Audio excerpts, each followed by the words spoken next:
This is Eat, Sleep, Invest, the marketing podcast for real estate investors to get more deals. So now, I know a lot of investors are stressed when they're investing in their backyard. What are your stress levels being in England, seeing what's going on over here? Like, what are you dealing with? Yeah, I mean, this year has been so crazy. Everyone knew that interest rates were going to come up. I don't think people predicted they would double in 4 months' time, right? So, absolutely, as an entrepreneur, your mindset through times of adversity is everything. Like, you have to protect your personal confidence, even when things aren't going your way, and also when things are going your way, so you don't have an inflated ego and make poor decisions on that. So, to answer your question, like, it really comes down to focusing on what can I control in this exact moment. And being virtual just makes it a lot easier to see where our weak spots are, because I have to rely a lot more on the team in Boise to do what they're supposed to do.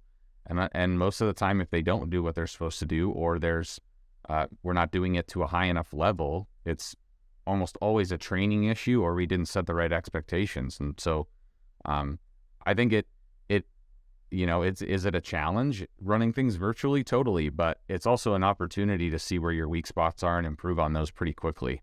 So that's how I look at that. How big's your team?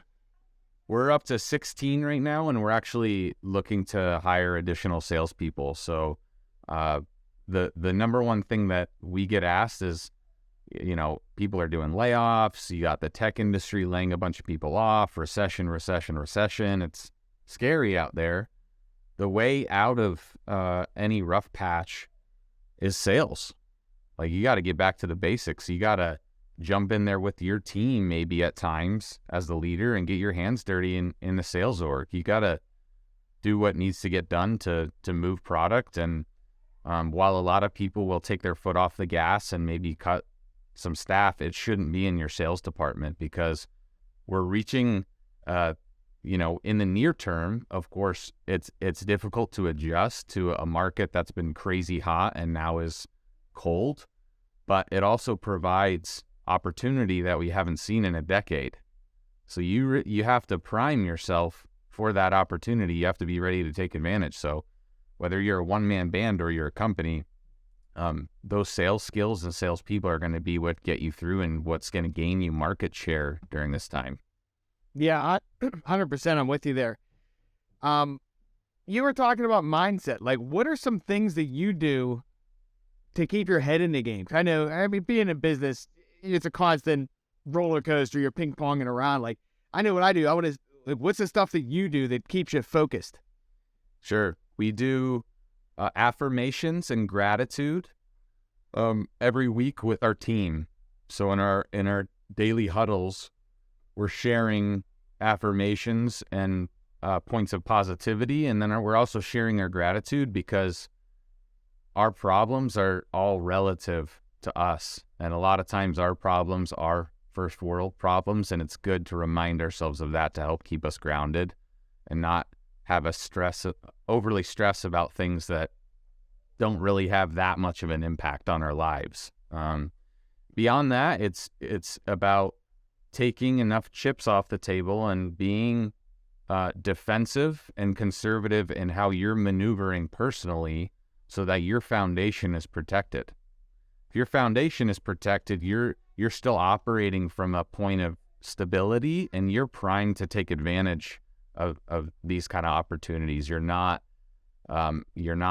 when that moment is right to strike, to really take advantage of this time, you're not hindered by I don't have the cash, or I'm not sure about this project, or this is weighing on me. You're really acting from a point of strength and stability. So if you're not already making some defensive maneuvers to take some chips off the table and get yourself ready, I think there's still more pain to come. So it's definitely not too late.